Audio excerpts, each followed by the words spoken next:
На Житомирщині відремонтують дороги. Найближчим часом Управління дорожнього будівництва та інфраструктури облдержадміністрації оголосить тендери на проведення ремонтних робіт, на які з Державного дорожнього фонду у цьому році виділена чимала сума. У нас на сьогоднішній день, відповідно до державного бюджету Житомирської області, передбачена субвенція на дороги місцевого значення. Загальний обсяг фінансування на 2019 рік становить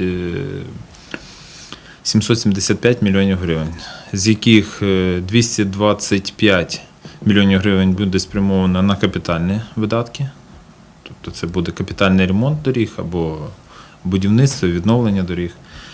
І решта, це 550 мільйонів, буде спрямовано на поточне середнє та експлуатаційне утримання автомобільних доріг. На сьогодні управління вже підготовило перелік об'єктів, які будуть фінансуватися у цьому році.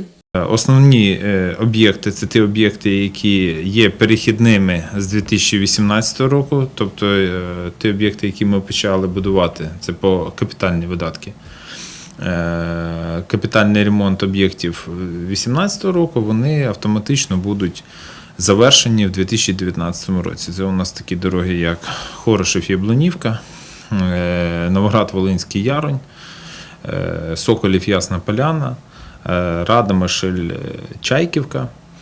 Також у цьому році заплановано ремонт дороги Попільня-Ружин, ділянка 6 кілометрів. Ремонт ділянки дороги від Черніхова до Пулин – 4 кілометри. Ремонт дороги Олевськ-Покровське – 8 кілометрів. Ремонт дороги Олевськ-Тепениця – близько 2,5 кілометрів. Перелік сформований, об'єктів доволі так багато. Охоплені всі райони, всі об'єднані територіальні громади. Будемо включатися, роботи дуже багато. Наталія Лайчук, Олег Ціпоренко у центрі подій СТВ.